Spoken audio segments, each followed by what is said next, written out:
Assalamualaikum warahmatullahi wabarakatuh.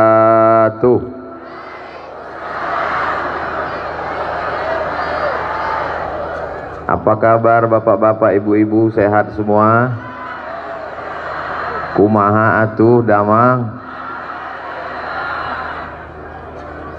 Alhamdulillahi rabbil alamin.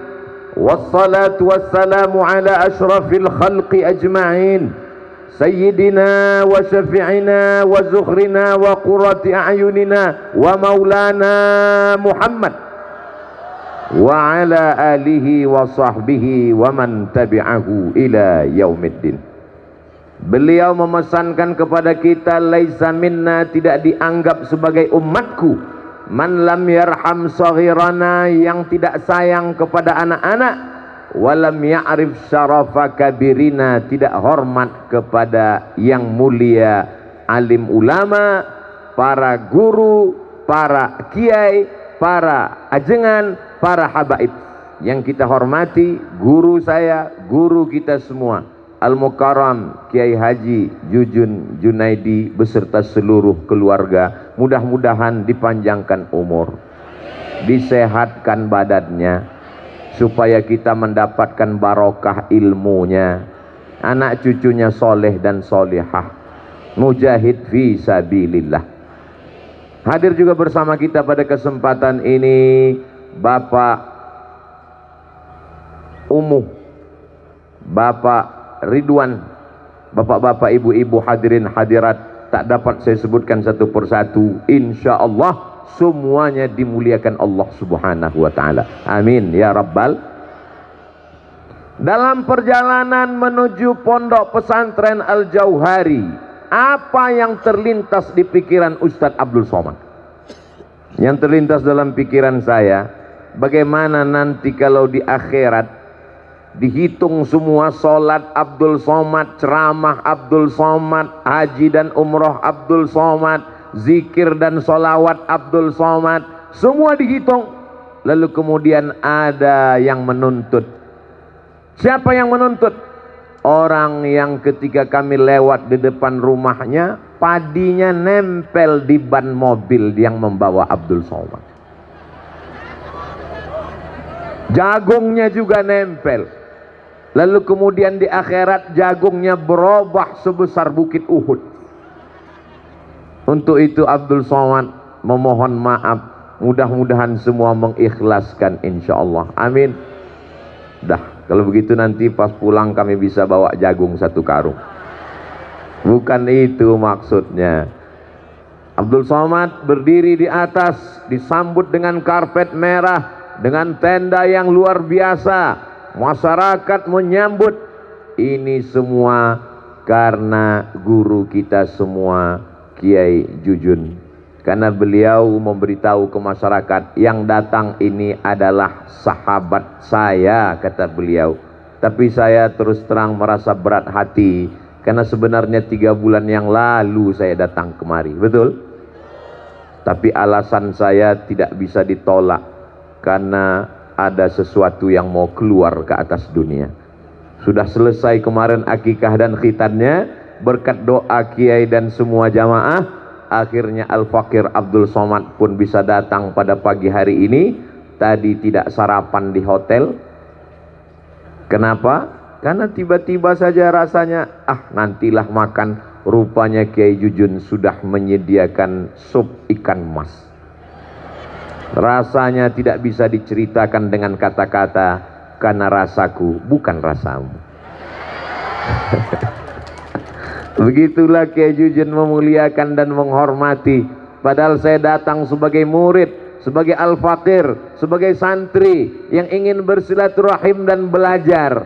Saya tidak datang ingin niatnya berceramah, menggurui, na'udzubillah. Niat selalu keluar rumah untuk belajar. Man kharaja fi talabil ilmi, siapa yang keluar rumah dengan niat menuntut ilmu, fahuwa fi sabilillah, maka dia sama seperti orang berjihad fi sabilillah hatta yarji'a, sampai pulang ke rumah. Saya keluar rumah kemarin dari Pekanbaru Riau, menyeberang dari Pulau Sumatera ke Pulau Jawa, ke bumi Pasundan, lalu kemudian niatnya jihad fisabilillah, maka semua yang hadir ini juga sampai pulang ke rumah nanti dapat pahala jihad fisabilillah. Tapi selesai acara langsung pulang. Jangan pulangnya nanti jam 2 malam. Ditanya sama istrinya, "Akang dari mana? Aa dari mana?" "Dari jihad." Padahal acara sudah selesai jam 12. Itu bukan jihad, jahat. Saya diberikan kesempatan, Kiai Jujun tidak ngasih judul. Ustadz Abdul Somad bebas mau ngomong apa aja. Apa saja boleh dibahas, termasuk masalah anjing. Tapi tidak boleh keluar dari memperingati Isra wal Mi'raj dan wisuda tahfizul mutun. Kita sekarang pada bulan Februari. Serba salah jawab pertanyaan Ustadz Somad. Mau dijawab Februari, ntar dia bilang Rajab. Mau dikasih tahu Rajab, katanya Februari. Dua-duanya kita pakai. Maka sekarang di bulan Rajab, bulannya Al-Isra wal Mi'raj Sayyidina Muhammad sallallahu alaihi. Nanti kalau ada yang mengatakan bulan Rajab Isra Mi'raj, bid'ah. Rabiul Awal Maulid Nabi, bid'ah. Bulan Sya'ban nisfu Sya'ban, bid'ah. Bulan Ramadan nuzul Quran, bid'ah. Nggak usah dilawan, nggak usah bawa dalil, nggak usah berdebat, nggak usah keluar suara sampai uratnya putus. Yang penting buat aja terus sampai yang membid'ahkan capek dan mati. Betul? Buat maulid, buat Isra Mi'raj, buat nuzul Quran, buat halal bil halal. Adapun yang membid'ahkan, itu bid'ah, itu bid'ah, itu bid'ah. Gas terus sampai akhirnya suaranya habis. Bid'ah, bid'ah, bid'ah, bid'ah, bid'ah. Apa pelajaran dari Isra Mi'raj Nabi Muhammad sallallahu alaihi wasallam? A'udzu billahi minasy syaithanir rajim.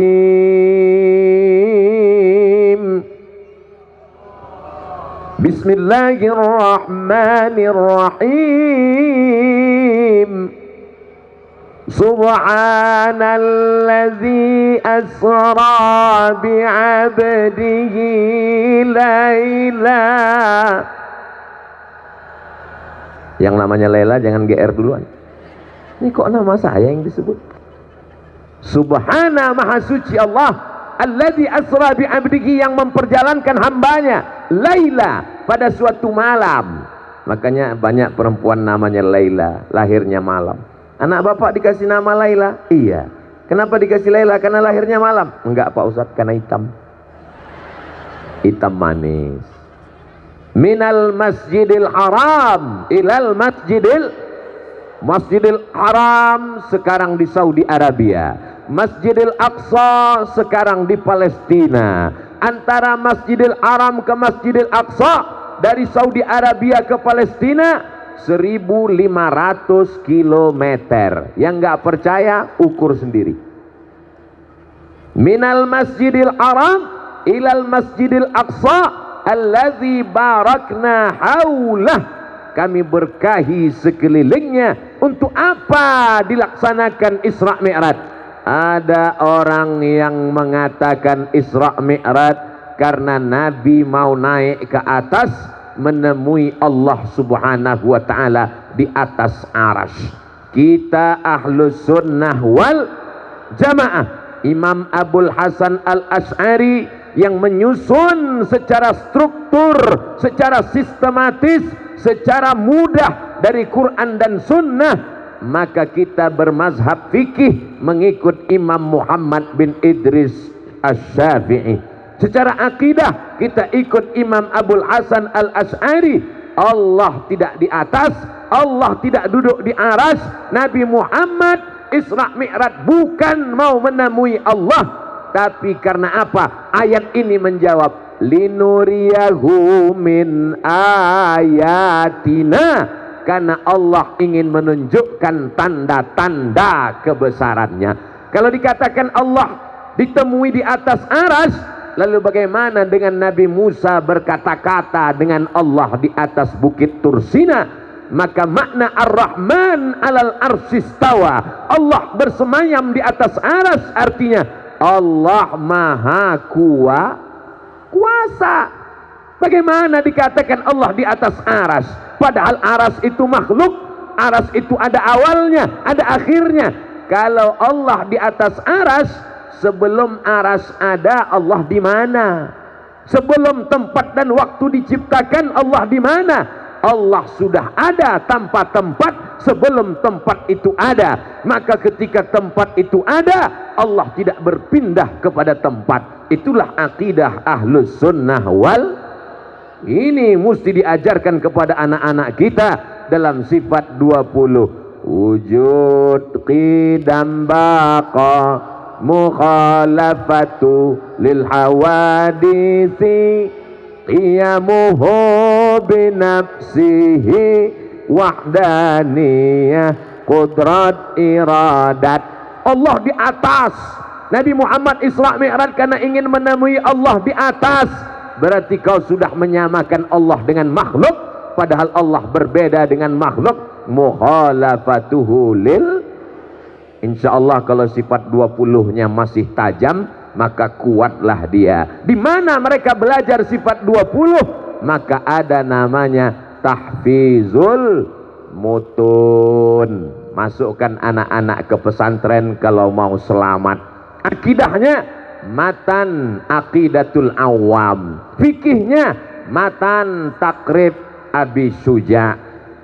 Begitu juga dengan mustalah hadisnya matan al-baiquniyah. Matan artinya syair-syair supaya mudah ketika anak-anakku menghafal syair di pondok, insya Allah sampai mati dia akan tetap hafal syair. Susah kalau kita ingat satu persatu, maka yang paling mudah adalah ngapal syair. Kalamuna labzun mufidun kastaqim ismun wa fi'lun thumma harfunil kalim. Sampai mati insyaallah nggak akan lupa. Begitu juga ketika belajar tajwid, kalau dihafal hurufnya satu-satu payah. Sibza sana kam jada syakhsun qad samadum tayyiban zid fitu qanda zaliman.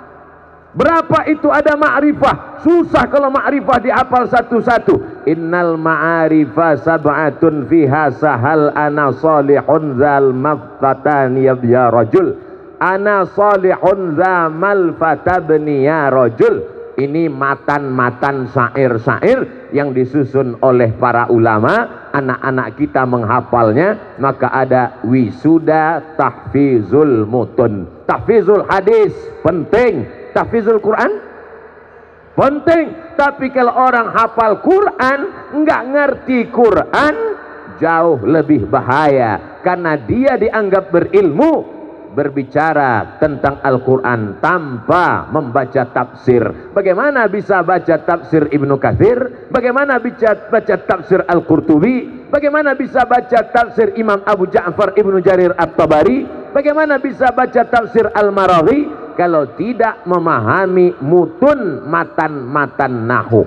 Maka masukkan anak ke pesantren. Yang sudah masuk ke pesantren, alhamdulillah. Setelah mendengar tausiah Ustadz Abdul Somad, anaknya dimasukkan ke pesantren, insya Allah. Yang sudah dikasih tahu enggak juga mau memasukkan anaknya, insya Allah kena narkoba, na'udzu. Semua anak-anakku ini semuanya selamat dari liberal, sekuler, komunis, ateis, agnostik, sabu-sabu, lem kambing, pacaran. Tidak ada jaminan anak-anak kita sekarang keluar rumah dia akan berkenalan dengan orang melalui medsos. Zaman saya dulu kalau mau kenal perempuan susah, dekat dengan perempuan menggigil ketakutan. Zaman sekarang tinggal cari namanya di handphone, tulis, ketemu, say hello, hai, tukar-tukaran nomor, DM, lalu kemudian terjadilah apa yang terjadi. Benteng pertahanan Ahlus Sunnah wal Jamaah adalah pondok pesantren, permata yang berkilau, bahasa Arabnya jauhar, al-jauhari. Anak-anak kita yang akan keluar dari pesantren Al-Jauhari ini seperti permata yang berkilau. Seorang anak lajang berdua dengan anak gadis yang akan dia pinang menjadi istrinya, bersama calon mertua jalan-jalan ke toko cincin, sampai di etalase kaca di toko yang megah mewah, di dalam mall yang super mahal.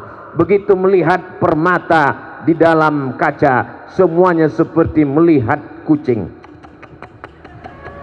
Saat bertanya, berapa harga permata ini? Permata ini harganya 300 juta. Langsung darah tinggi kuman, asam lambung naik. Orang hanya tahu jauhar permata setelah cantik di dalam etalase kaca, tapi orang tidak pernah tahu bagaimana permata itu di dalam batu. Setelah batunya dipecah, lalu kemudian diukir, lalu kemudian dibentuk, lalu kemudian pakai kertas pasir, lalu kemudian sampailah dia menjadi permata yang mahal, yang indah. Begitu juga dengan anak-anakku. Mereka tidak pernah tahu bagaimana kalian susahnya menghafal mutun, menghafal matan syair, menghafal hafalan mahfuzat, sampai pada akhirnya kalian keluar dari pesantren, dan hari ini hari tahfizul mutun. Mudah-mudahan anak-anakku semua istiqomah sampai akhir hayat dalam la ilaha illallah Muhammadun Rasulullah. Lalu kemudian Nabi Muhammad sallallahu alaihi wasallam diperjalankan minal masjidil haram ilal masjidil aqsa. Dalam surat An-Najm, naik ke Sidratul Muntaha. Tidak sampai satu malam, pulang lagi ke Makkah Al-Mukarramah. Abu Jahal, Abu Lahab, Abu Sufyan yang belum masuk Islam, semua abu-abu yang ada di kota Makkah itu mendustakan perjalanan itu. Tidak mungkin. Mereka perintahkan, hai Muhammad, kalau memang benar engkau Isra Mi'raj, angkat kakimu sebelah. Nabi angkat kakinya sebelah. Setelah itu mereka katakan, angkat sebelah lagi. Kata Nabi Muhammad SAW, tidak mungkin kaki diangkat dua-duanya, pasti jatuh. Kalau mengangkat kakimu dua-dua saja tidak sanggup, bagaimana mungkin kau bisa terbang dari Masjidil Haram ke Masjidil Aqsa, naik ke Sidratul Muntaha? Mengapa orang Makkah itu susah memahami Isra Mi'raj? Jawabannya banyak, tapi jawaban yang simpel adalah karena mereka tidak pernah naik pesawat. Loh, apa hubungan Isra Mi'raj dengan pesawat, Ustaz Somad? Ustaz Abdul Somad berangkat kemarin habis sholat subuh dari Pekanbaru, naik pesawat, duduk di kursi paling pinggir. Di pinggir pesawat ada dinding, ada kacanya dua, kaca dalam dan kaca luar. Di antara kaca dalam dan kaca luar ini terjebak seekor nyamuk. Padahal Ustaz Abdul Somad untuk masuk pesawat begitu susah, mesti bawa surat, macam-macam surat. Tapi nyamuk belum vaksin kok bisa masuk pesawat? Terjebak nyamuk di antara kaca dalam dan kaca luar. Pesawat pun terbang di atas awan, melewati Pulau Sumatera, melewati langsung ke Pulau Jawa, mendarat di Cengkareng. Lalu kemudian nyamuk tadi pun ikut juga keluar. Sampai di Cengkareng, nyamuk Jakarta nanya, lo dari mana? Kata nyamuk Riau, saya dari Pekanbaru. Berangkatnya jam berapa? Kata nyamuk Riau, berangkat dari Pekanbaru jam 7. Loh, masa bisa sampai di Cengkareng jam 8.40? Hanya 1 jam 40 menit terbang dari Pulau Sumatera Riau sampai ke Jakarta. Maka semua nyamuk yang ada Cengkareng ketawa. Lebih kurang begitu bunyi ketawa nyamuk. Mana ada mungkin dalam sejarah nyamuk bisa ada nyamuk terbang dari Pulau Sumatera ke Pulau Jawa 1 jam 40 menit. Karena nyamuk-nyamuk di Cengkareng tidak tahu bahwa nyamuk ini bukan terbang sendiri, tapi dia diterbangkan oleh Sang Maha Nyamuk, yang sayapnya terbuat dari baja, dan dia pakai minyak, bukan minyak jelantah, tapi pakai minyak pesawat. Hanya dalam waktu 1 jam 40 menit dia sudah sampai. Andai Abu Jahal, Abu Lahab pernah naik pesawat sekali aja, insya Allah itu dapat dia cerna Sesungguhnya Nabi Muhammad SAW dari Masjidil Haram ke Masjidil Aqsa ke Sidratul Muntaha turun kembali. Dia tidak sendirian, tapi dia diterbangkan. Maka bunyi ayatnya bukan sara yasiru, tapi asra yusri. Sara yasiru, berjalan sendirian. Asra yusri, diperjalankan. Nabi Muhammad itu jalan sendirian atau diperjalankan? Diperjalankan. Termasuklah Ustadz Abdul Somad bisa sampai ke pondok pesantren Al-Jauhari jalan sendirian atau diperjalankan? Diperjalankan hingga sampai kemari. Maka untuk memahami Al-Quran tidak cukup hanya sekedar nahwu, sharaf, balaghah, mantik, ma'ani, bayan, tapi juga ilmu pengetahuan teknologi canggih. Semakin canggih dunia modern, semakin maju pesawat terbang, semakin hebat teknologi, maka Isra Mi'raj semakin masuk akal. Betul apa tidak? Terserah. Jamaah mau bilang tidak, saya teruskan juga. Sampai kapan? Sesuai dengan yang tertulis di botol 600 ml. Jamaah yang dimuliakan Allah Subhanahu wa ta'ala, maka Nabi Muhammad diperjalankan. Jibril itu adalah malaikat, dan malaikat itu dari nur. Apa beda nur dengan nar? Nar api, nur cahaya. Nur cahaya. Nama ibu siapa? Nur. Kok ibu dikasih nama Nur? Saya lahirnya pas mati lampu, Pak Ustadz, supaya malam bercahaya terang benderang. Kalau satu Nur, kalau dua Nurani, kalau tiga Anwar. Hebatnya di Indonesia. Kalau satu jadi perempuan, Ibu Nur. Kalau banyak cahaya jadi laki-laki, Pak Anwar. Nur, cahaya. Jibril alaihi salam. Apakah mungkin Jibril membawa cahaya? Maka Nabi Muhammad sallallahu alaihi wasallam pun juga cahaya. Sesuai dengan doanya dalam sholat tahajud. Allahumma ja'al fi qalbi nura, wa fi sam'i nura, wa fi basari nura, wa an yamini nura, wa an yasari nura, wa min amami nura, wa min khalfi nura, wa min fawqi nura, wa min tahti nura, waj'alni nura. Dalam riwayat lain, waj'alni nura, jadikan aku cahaya. Maka Nabi Muhammad sallallahu alaihi wasallam adalah cahaya. Jibril cahaya, Nabi Muhammad cahaya. Bagaimana dengan Burak? Burak digambarkan seekor kuda yang kepalanya kepala perempuan. Zaman saya waktu masih kecil pergi ke rumah tetangga, gambar itu ada ditempel di dinding. Gambar Burak, badannya kuda, kepalanya perempuan. Ini adalah penghinaan kepada Nabi Muhammad sallallahu alaihi wasallam. Yang di rumahnya ada gambar ini, tolong dicopot dan dibakar, karena Burak tidaklah seperti yang digambarkan para pelukis-pelukis itu. Burak diambil dari kata al-barku. Bapak ibu semua anak-anak santri hafal ayatnya. Yakadul barqu yakhtafu absarahum. Hampir saja barku, kilat, menyambar mata mereka. Burak, kilat, cahaya. Jibril, makhluk nur, cahaya. Nabi Muhammad sallallahu alaihi wasallam adalah nur di atas cahaya. Tiga cahaya melakukan perjalanan. Isra Mi'raj cukup dijawab anak SMP. Di SMP mereka belajar fisika. Di fisika diajarkan kecepatan cahaya. Kecepatan cahaya adalah 300.000 km per detik. Jika dari Masjidil Haram ke Masjidil Aqsa jaraknya 1.500 km, kecepatan cahaya adalah 300.000 km per detik. Berapakah waktu yang dibutuhkan untuk Isra Mi'raj? Itu nanti keluar ujian CPNS. Mohon saudaraku yang ada di Badan Kepegawaian Nasional, buatlah ujian CPNS itu yang bermakna buat agama. Setuju? yang isinya ada nilai dakwah dan agamanya. Setuju? Jangan seperti saya ikut CPNS dulu. Saya masih ingat soalnya. Tono, Tini dan Tony menjaga warnet. Tini jaga warnet sore karena pagi dia kuliah. Tony jaga warnet sore karena malam dia masuk kelas.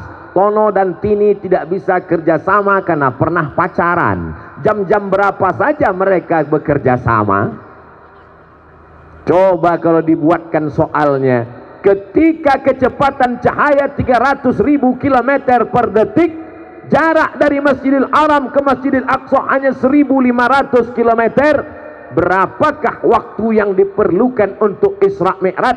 Tidak sampai 1 detik. Innama amruhu idza arada syai'an ayyaqula lahu kun. Lalu kenapa Abu Jahal, Abu Lahab tidak bisa memahami Isra Mi'raj? Jawabannya simpel, karena Abu Jahal tidak pernah terdaftar di SMP negeri manapun. Silakan anak masuk ke Institut Teknologi Bandung, silakan anak Anda masuk Institut Teknologi Surabaya, silakan dia belajar kimia, fisika dan biologi, tapi itu dipahamkan untuk memudahkan memahami Isra dan Mi'raj. Bapak Ibu yang dimuliakan Allah Subhanahu wa taala, sekarang kita jadi paham kenapa Abu Jahal, Abu Lahab tidak ngerti Isra Mi'raj, karena enggak pernah naik pesawat. Kenapa Abu Jahal, Abu Lahab tidak ngerti Isra Mi'raj? Karena tidak terdaftar di SMP. Kenapa Abu Jahal, Abu Lahab tidak paham Isra Mi'raj? Karena tidak bisa membaca. Andai dia bisa baca, mudah saja. Di dalam Al-Quran ada bercerita tentang Nabi Sulaiman. Nabi Sulaiman raja di raja.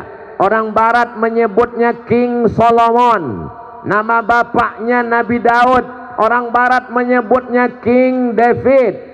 Nabi Sulaiman raja terhebat luar biasa, menaklukkan manusia dan jin alam semesta. Angin-angin tunduk kepada Nabi Sulaiman. Bahkan ada yang mengatakan Nabi Sulaiman kerajaannya sampai ke Yogyakarta, berubah namanya jadi Sleman. Nabi Sulaiman alaihissalam mendengar berita bahwa ada seorang perempuan yang punya kekuasaan. Dia seorang ratu yang cantik jelita. Ratu itu bernama Bilqis. Sekarang banyak ibu-ibu kasih nama anaknya Bilqis, biar supaya anaknya cantik, menikah dengan Sulaiman. Lalu kemudian Ratu Bilqis datang ingin menemui Sulaiman. Surat Nabi Sulaiman dibawa oleh seekor burung. Innahu min Sulaiman wa innahu bismillahirrahmanirrahim. Lalu kemudian Bilqis pun datang. Tapi Nabi Sulaiman ingin supaya Bilqis terpukau. Kesan pertama begitu menggoda. Bagaimana caranya begitu supaya Bilqis sampai ke kerajaan Sulaiman? Dia kaget dan terkejut. Wow, amazing. Bagaimana caranya membuat Bilqis terpukau? Bukan dengan setangkai bunga, karena Bilqis mampu membuat satu taman penuh dengan bunga. Bukan dengan emas dan berlian, karena Bilqis adalah ratu yang kaya raya dengan perhiasan. Lalu bagaimana Nabi Sulaiman ingin membuat Bilqis terpukau? Nabi Sulaiman tantang bala tentaranya. Siapa yang bisa memindahkan kursi Bilqis dari Yaman ke Palestina sebelum Bilqis sampai ke Palestina? Nabi Sulaiman mengumpulkan semua kepala dinas, kepala badan, kepala kantor. Ya ayyuhal mala'u, wahai pasukan bala tentaraku, ayyukum ya'tini bi'arsiha, siapa yang sanggup membawa kursi Bilqis dari Yaman ke Palestina qabla an ya'tuni muslimin, sebelum mereka sampai kursi Bilqis sudah sampai duluan. Wa qala ifritum minal jin, berkatalah jin ifrit, ana atika bihi, aku sanggup memindahkan kursi Bilqis dari Yaman ke Palestina qabla an taquma mim maqamik, sebelum engkau tegak dari tempat dudukmu. Sulaiman, sebelum engkau tegak kursi Bilqis sudah sampai ke Palestina. Kira-kira duduk tegak itu berapa detik? Mari kita ukur sama-sama. Sebelum Nabi Sulaiman berdiri, kursi Bilqis sudah sampai. 1, 2, 3, 4, 5. 5 detik kursi Bilqis sudah sampai. Kalau tidak terkena osteoporosis. Sulaiman, kursi Bilqis sudah sampai 5 detik. Nabi Sulaiman belum puas. Kata Nabi Sulaiman, siapa lagi yang sanggup lebih cepat, lebih dahsyat seperti kilat? Wa qala allazi indahu ilmun minal kitab. Berkata seorang laki-laki yang punya ilmu dari Alkitab. Siapa laki-laki itu? Laki-laki itu bernama Asif bin Balkhia. Nama Arabnya Asif. Sampai ke Jawa Barat Asep. Mohon maaf Kang Asep. Kata Asif bin Balkhia, aku sanggup membawa kursi Bilqis dari Yaman ke Palestina, dari kerajaan Ratu Saba sampai ke negeri Syam. Berapa lama? Qabla an yartadda ilaika tarfuk, sebelum matamu berkedip. Begitu mata Nabi Sulaiman berkedip, langsung singgasana Bilqis pindah dari Saba, dari Yaman sampai ke Palestina. Kalau begitu mana yang lebih hebat, Asif atau jin Ifrit? Asif jauh lebih hebat. Jadi kalau ada di tahun 2002 ini orang masih nyari jin, kata jin, aku sudah kalah tender 3000 tahun yang lalu. Ente kok masih nyariin aku? Ini pasti belum update ini ilmu pengetahuannya. Maka menang Nabi Sulaiman, memenangkan pertandingan lomba membawa kursi singgasana Bilqis. Begitu Bilqis sampai ke istana Sulaiman, dia pun terkejut dan terpukau. Kenapa kursiku bisa lebih sampai duluan? Aslamtu ma'a Sulaiman. Bilqis pun masuk Islam. Bilqis muslimah. Nabi Sulaiman pun Islam. Nabi Ibrahim kakek moyang mereka Islam. Makanya dalam solat kita katakan, wajjahtu wajhiya lilladzi fataras samawati wal arda hanifan musliman, berserah diri kepada Allah subhanahu wa ta'ala. Kenapa Abu Jahal, Abu Lahab tidak sulit, payah, susah untuk percaya Isra Mi'raj? Karena mereka tidak bisa membaca. Ketiga-tiga ini alhamdulillah masyarakat sekitar pesantren Al-Jauhari tidak hanya sekedar membaca, tapi menghafal mutun, matan bait, nadam, syair dalam berbagai ilmu pengetahuan. Inilah yang akan mengentaskan orang yang tidak percaya kepada agama. Dia katakan ini hanya dongeng saja, ini hanya asatirul awalin. Ada satu ilmu khusus yang mereka sebut dengan ilmu mitologi. Mito artinya mitos, dongeng. Tapi kalau anak-anak kita paham, bisa membaca, mengerti ilmu pengetahuan, dia cukup sekedar naik pesawat untuk melihat saja, maka insya Allah dia akan beriman kepada Isra Mi'raj. Siapa yang tidak percaya Isra Mi'raj, maka berarti dia tidak percaya ayat yang pertama dari surat Al-Isra. Siapa yang tidak percaya pada satu ayat Al-Quran, maka berarti dia kafir. Mudah-mudahan setelah mendengar ceramah ini dia balik menjadi mukmin kembali insyaallah. Amin. Walaupun Abdul Somad tausiahnya di pesantren Al-Jauhari, tapi sesungguhnya tausiah ini bisa ditonton saudara kita dari Sabang sampai Maroko, karena akan diupload di channel Ustadz Abdul Somad Official. Jangan lupa subscribe, like, share, and comment. Jamaah yang dimuliakan Allah subhanahu wa ta'ala, itu sebagai pengantar tentang Isra Mi'raj, supaya jangan sampai kita bicara Isra Mi'raj orangnya nggak percaya dengan Isra Mi'raj. Kita bahas isi Isra Mi'raj, dia sendiri sulit meyakini Isra Mi'raj. Maka mesti muqaddimah Isra Mi'rajnya duluan. Di awal tadi saya bahaskan tentang bid'ah. Kenapa? Karena ada sebagian orang takut untuk datang Isra Mi'raj karena bid'ah. Kalaulah Isra Mi'raj itu bid'ah, berarti yang ngundang masuk neraka, yang datang masuk neraka, dan yang paling panas ceramahnya, yang paling panas nerakanya adalah yang ceramah tentang Isra Mi'raj. Sudah berapa kali masuk neraka saya gara-gara Isra Mi'raj ini. Kemarin Isra Mi'raj masuk neraka, hari ini Isra Mi'raj masuk neraka, nanti malam Isra Mi'raj masuk neraka, bolak-balik masuk neraka gara-gara Isra Mi'raj. Padahal kita sedang membahas isi daripada Isra Mi'raj, tapi mengkaji Isra Mi'raj dalam 60 menit nggak bisa. Dari Masjidil Haram ke Masjidil Aqsa, naik ke Sidratul Muntaha, mau dibahas dalam 60 menit. Bahasa Arabnya mustahilun. Makanya nanti siapapun yang datang tausiah, Mama Dede datang cerita Isra Mi'raj, dengarkan. Papa Dede datang cerita Isra Mi'raj, dengarkan. Mbah Dede datang cerita Isra Mi'raj, dengarkan. Ustadz Somad cerita Isra Mi'raj, yang penting datang, duduk, dengar, diam. Ngantuk tetap dapat pahala, ilmu enggak. Jadi kalau ada orang yang tertidur dengar ceramah, itu menunjukkan ceramahnya merasuk ke hati. Karena berapa banyak orang sekarang sulit tidur, kena penyakit insomnia, nggak bisa tidur. Rumahnya megah, mobilnya mewah, uangnya banyak, penyakitnya nggak bisa tidur. Orang Amerika, orang Eropa nggak bisa tidur memikirkan dunia.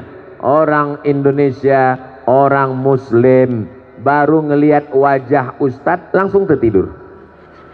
Berikut ini mari kita dengarkan tausiah yang akan disampaikan oleh Abdul Somad.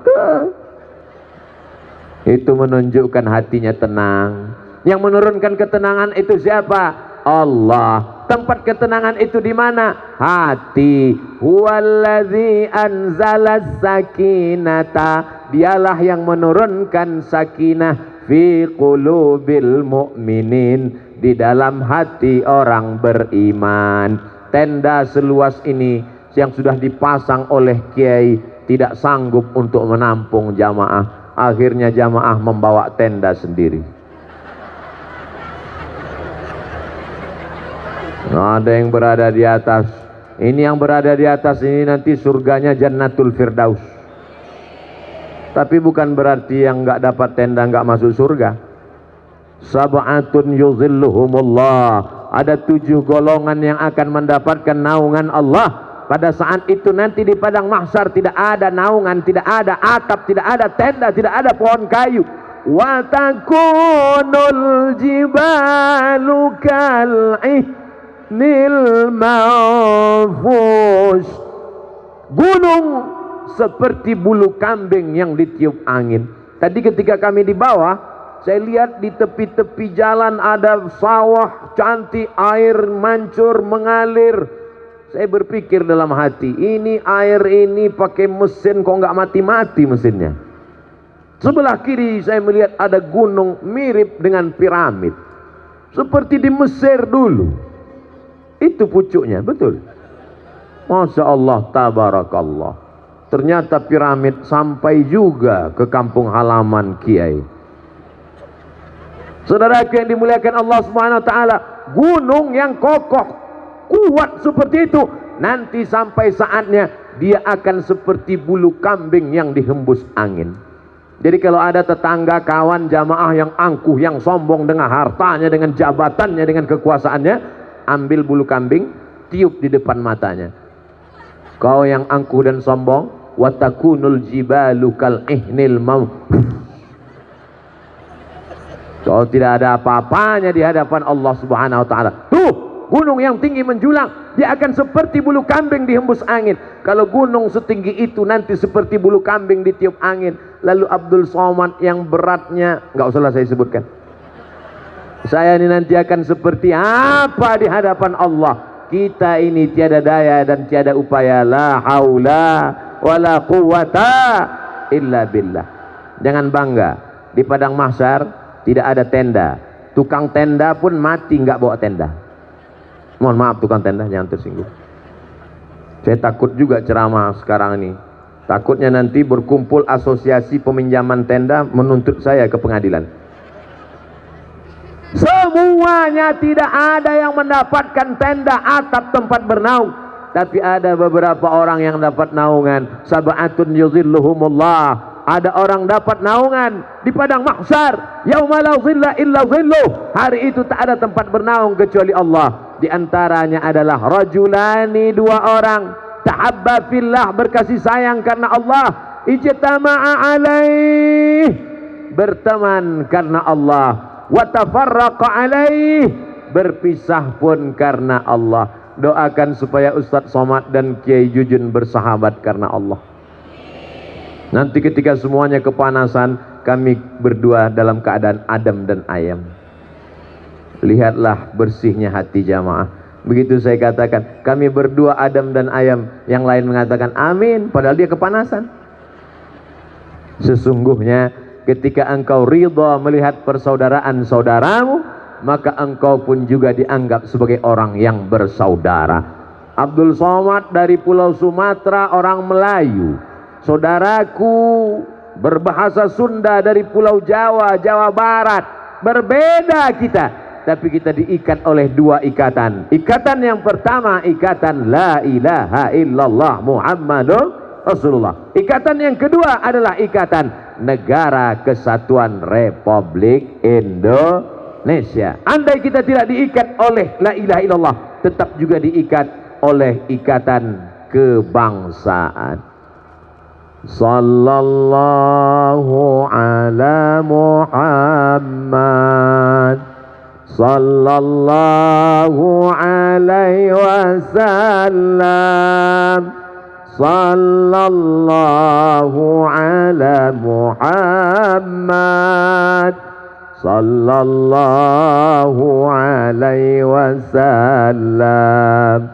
Ya Nabi salam alaika, ya Rasul salam alaika, ya Habibi salam alaika, salawatullah alaika.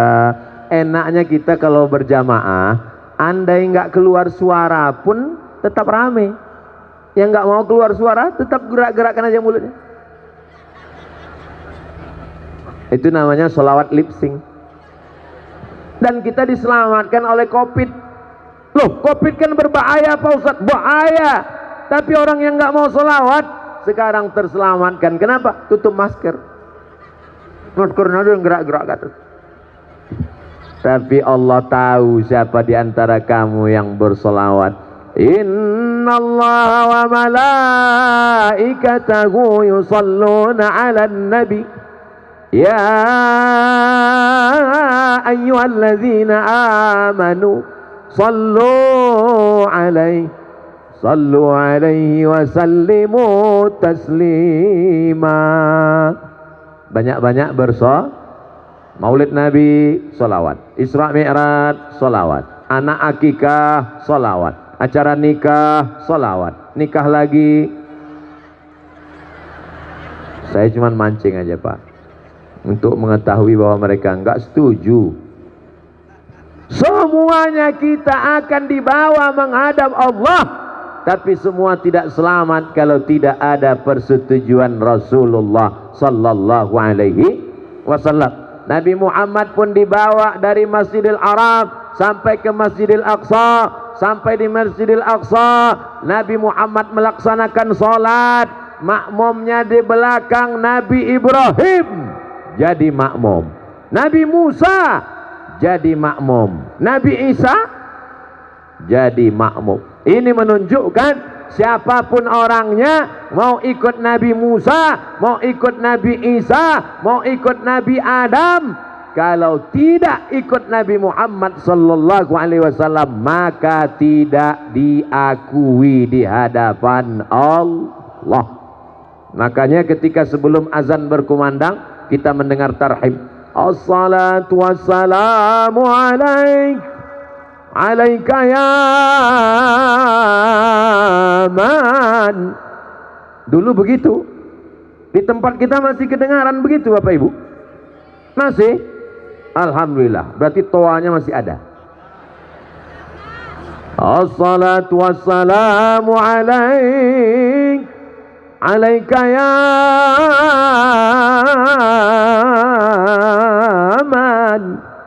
ya man asra bikal muhaiminu laila.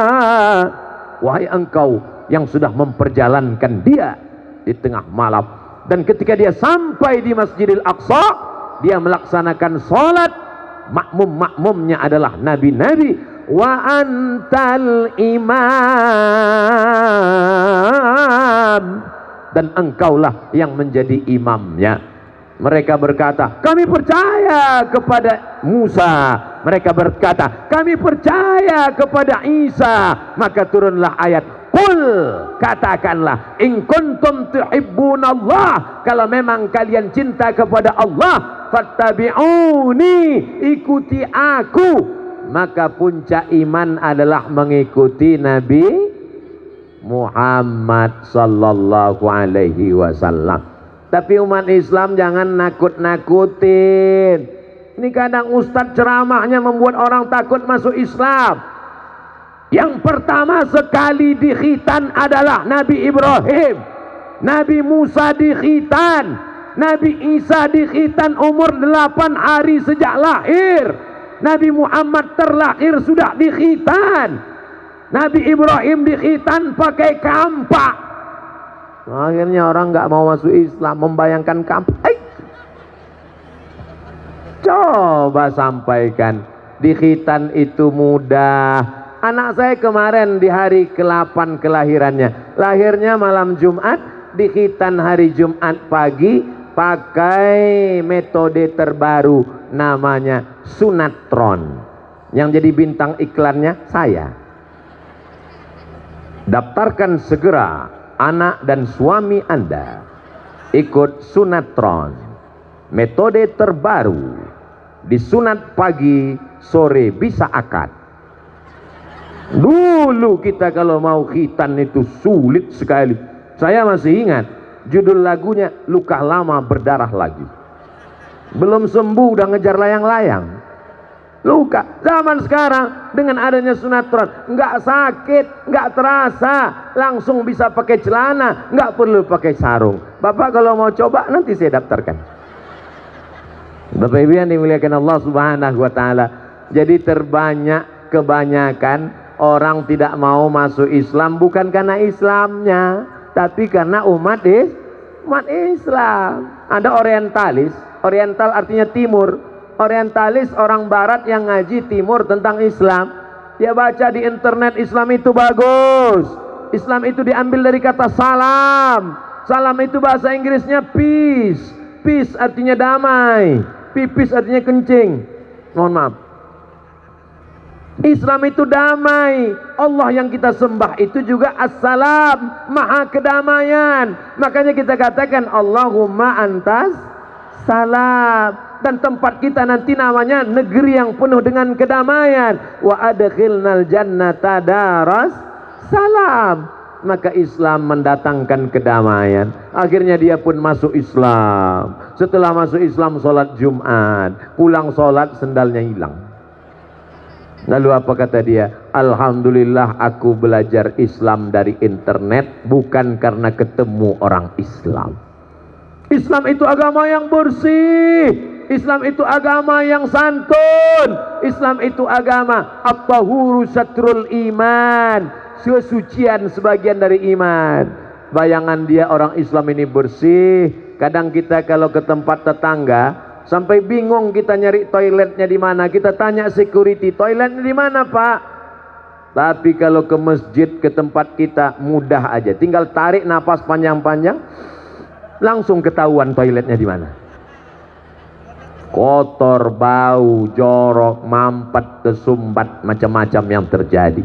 Jadi sebenarnya Isra Mi'raj ingin mengembalikan umat kepada ajaran Islam, supaya umat Islam ini menjadi bintang iklan terhadap produk Islam. Islam ini produk yang mantap, yang hebat, yang luar biasa, yang terbaik, the best. Tapi bintang iklannya tidak menarik. Bayangkan ada produk minuman susu untuk menjaga kestabilan berat badan. Lalu kemudian Anda terlalu kurus, minumlah air susu kambing. Bintang iklannya saya. Kira-kira ada yang mau beli nggak? Nggak ada. Pas dia ngeliat, nggak yakin gitu. Jadi kira-kira Islam ini demikian. Islam ini suci, Islam ini bersih, Islam ini damai. Tapi umat Islam tidak mencerminkannya. Tapi kalau datang ke pesantren Al-Jauhari, Masya Allah, bersih, hijau, cantik, indah, pemandangan luar biasa, orangnya ramah-ramah, baik-baik, dikasih kerangkeng kawat besi bukan karena radikal. Ini semua adalah untuk demi ketertiban. Apa itu Ustaz Somad? Katanya baik, katanya ramah, katanya sopan. Tadi saya mau salaman aja nggak bisa. Kenapa mesti dikawal-kawal? Kenapa mesti ada pengawal kanan dan kiri? Kam Al-Jauhari. Kenapa mesti ada anak muda berbaju hitam, men in black? Ini semua orang-orang yang cinta kepada Abdul Somad. Betul? Orang kalau sudah cinta, al-hubbu yu'mi wa yusim. Cinta membuat orang buta dan tuli. Orang kalau sudah terlalu cinta, dia tidak lagi bisa melihat bahwa Ustaz Abdul Somad itu nanti kalau terlalu banyak menarik tangannya bisa lepas. Itulah maka dikawal kanan dan kiri. Karena semua orang amat sangat sayang. Al-mar'u ma'aman ahab. Orang akan bersama dengan siapa yang dia sayangi. Sayang kita kepada kiai, kepada guru-guru kita, insya Allah kita pun akan bersama di surga Jannatul Firdaus, insya Allah. Jamaah yang dimuliakan Allah Subhanahu wa taala, maka jelaskan lagi kepada anak-anak kita, wa may yabtaghi ghairal Islam, siapa yang mencari selain jalan Islam, jalan Nabi Muhammad SAW, falan yuqbala minhu, dia tidak akan diterima, wa huwa fil akhirati minal khasirin, dia di akhirat akan termasuk orang yang rugi. Ini pelajaran tentang Isra Mi'raj, bahwa Nabi Muhammad menjadi imam. Andai Nabi Musa hidup sekarang, kata Nabi Muhammad, dia akan membawakan sendalku. Ketika Umar bin Khattab membawa kertas Taurat, lalu kemudian Nabi berkata, ya Umar, apa yang kau pegang? Umar menjawab, ini Taurat ya Rasulullah. Lalu kemudian Nabi mengambil dan menyobeknya. Lau kana Musa hayyan ma wasa'ahu illa ayat tabi'ani. Seandainya Musa hidup, dia pasti akan mengikut aku. Makanya Nabi Isa berkata, akan datang Nabi setelah aku nanti, ya'ti mim ba'dismuhu Ahmad. Akan datang Nabi setelah aku, dia bernama Ahmad. Di langit, di antara malaikat, dia terkenal dengan nama Ahmad. Di bumi, di antara manusia, dia terkenal dengan nama Muhammad. Ahmad dia juga, Muhammad dia juga, Yasin dia juga, Toha dia juga, Al-Hami dia juga, Al-Hashir dia juga, Al-Fatih dia juga, Al-Khatim dia juga. Dia adalah Nabi Muhammad sallallahu alaihi. Orangnya satu, namanya banyak. Kemarin waktu seminar narasumbernya Profesor Dr. Abdul Somad, kenal? Oh iya, tapi kemarin yang ceramah di tempat kami rasanya bukan dia. Yang ceramah siapa? UAS. Sama orangnya itu juga, cuman beda. Jadi nama boleh macam-macam. Makanya kita panggil dia Toha dan Yasin. Salatullah salamullah ala Rasulillah. Salatullah salam ala Yasin Habibillah. Toha Rasulillah, Yasin Habibillah, Ahmad dan Muhammad. Dia adalah yang terpuji di langit, terpuji di bumi, Nabi Muhammad sallallahu alaihi wasallam. Anak-anak kita sekarang godaannya luar biasa. Ada orang yang mencampur adukkan agama, namanya sinkretis. Ada orang bertuhan tapi tidak mau beragama, namanya agnostik. Saya ulang sekali lagi. Ada orang mengobok-obok, mencampur-campur agama. Hari raya apapun dia ikut. Yang penting happy, yang penting selebrasi. Ini namanya sinkretis. Ada orang percaya Tuhan tapi tidak percaya agama, namanya agnostik.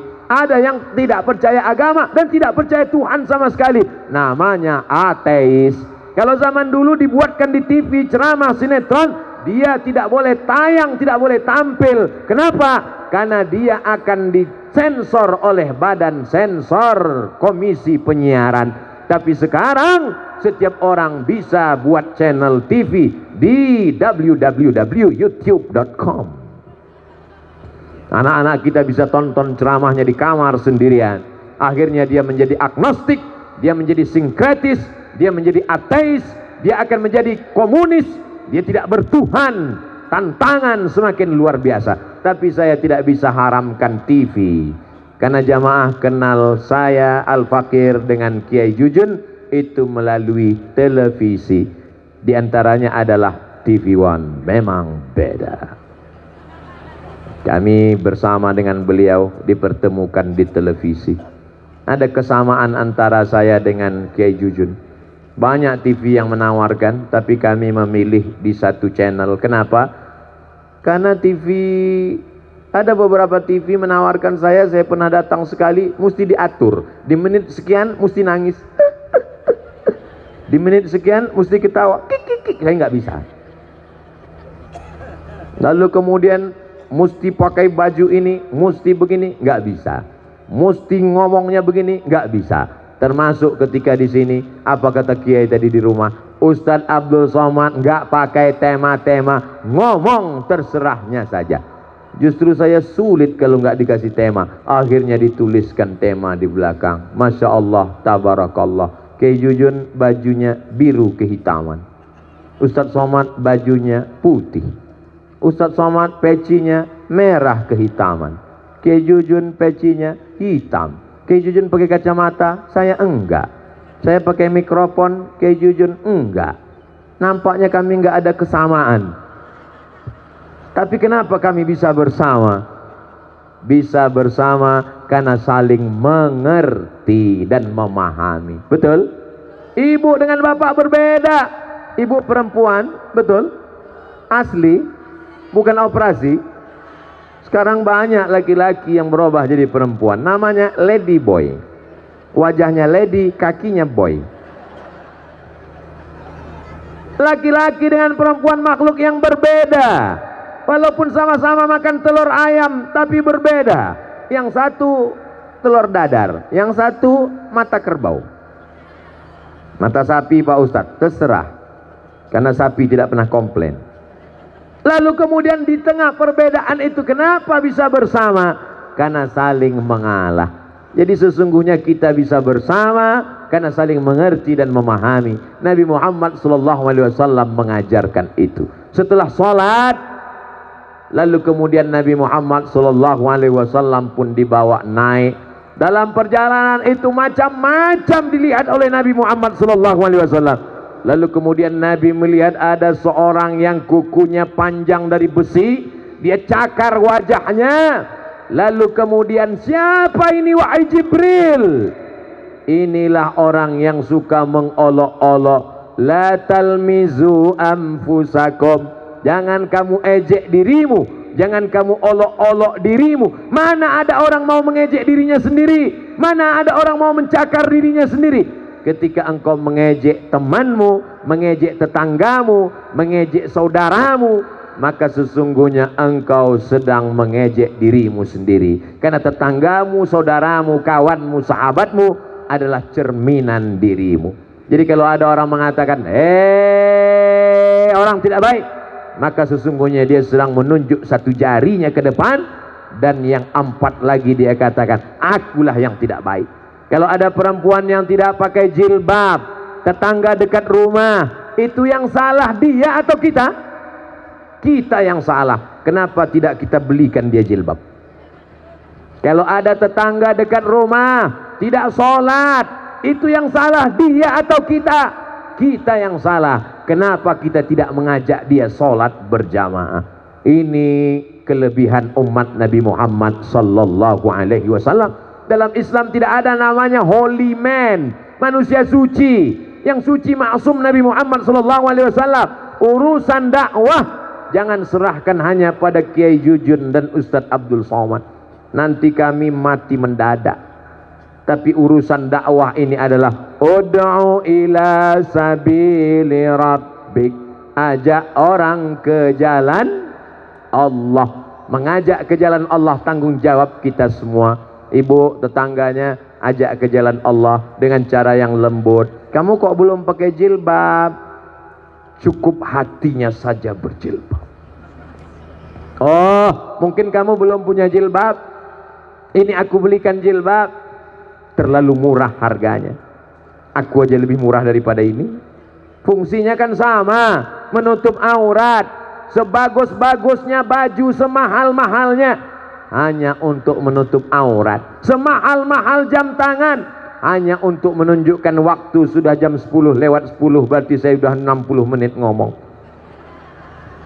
Sehebat-hebatnya mikrofon, andai terbuat dari emas, fungsinya hanya untuk menyampaikan suara ke telinga. Apakah suara saya sampai ke ujung? Kalau memang sampai ke ujung, tolong angkat tangan kanan. Berarti sampai.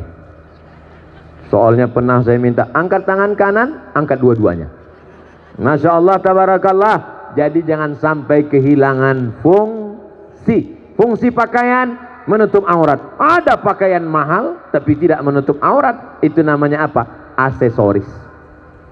Ada jam yang mahal tapi tidak untuk menunjukkan waktu. Itu apa namanya? Jam mati, habis baterai. Kita akan berada di hadapan Allah sesuai dengan kadar dakwah mengajak orang lain. Ini semua hadir di sini, tidak semuanya disampaikan melalui lisan, tapi melalui handphone. Handphone yang ada di tanganmu. FB, grup WhatsApp, Instagram, Telegram, miligram, kilogram. Pakailah dia untuk berdakwah di jalan Allah Subhanahu wa ta'ala. Setuju?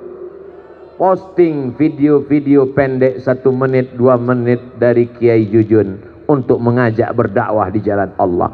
Jangan posting yang hoax, nanti kalau tertangkap sulit untuk dikeluarkan. Jangan posting berita yang tidak ada manfaatnya sama sekali, hanya mengolok mengejek saudara-saudara kita. Maka ini semua akan bernilai dakwah insyaallah. Saya senang sekali kalau ada nilai-nilai dakwah di dalamnya. Jangan sampai di dalamnya hanya menceritakan amal. Sebelum tahajud malam, pasang dulu kamera, streaming. Orang biasanya sholat melihat tempat sujud. Ini sholat melihat kamera. Allahu Akbar. Sudah berapa like-nya? Alhamdulillah, pagi ini zikirnya sudah 1000. Kamu berapa? Cukup kau posting saja satu hadis. Alladzi yadhkurullah walladzi la yadhkurullah mathalul ladzi yadhkurullah. Perumpamaan orang yang berzikir mengingat Allah dan orang yang tidak mengingat Allah seperti orang hidup dan orang Jadi kalau ibu suaminya berzikir mengingat Allah, berarti suami ibu hidup. Jadi kalau suaminya enggak ingat Allah, berarti suaminya genderuwo. Bapak kalau istrinya mengingat Allah, berarti istrinya hidup. Kalau istrinya tidak mengingat Allah, berarti istrinya kuntilanak. Makanya anaknya tuyul. Bagaimana caranya supaya kita lepas daripada lalai? Memperbanyak mengingat Allah. Tadi subuh ingat Allah, sholat duha ingat Allah, dari hotel ke tempat kiai bersolawat ingat Allah, di majelis taklim, majelis ilmu ingat Allah. Nanti kita sholat zuhur ada kultum pengajian ingat Allah, sore ada yasinan ingat Allah, malam ada tahlilan ketemuan silaturahim ingat Allah. Tontonlah televisi yang bisa menjadi tuntunan. Grup-grup WhatsApp kalau bisa mengingatkan pada Allah, lanjutkan. Grup-grup hanya yang membuat banyak grup-grup sekarang. Grup sama-sama SD, grup-grup sama-sama SMP, grup yang sama-sama SMA, akhirnya grup-grup ketemuan di medsos. Cucian lama belum kering.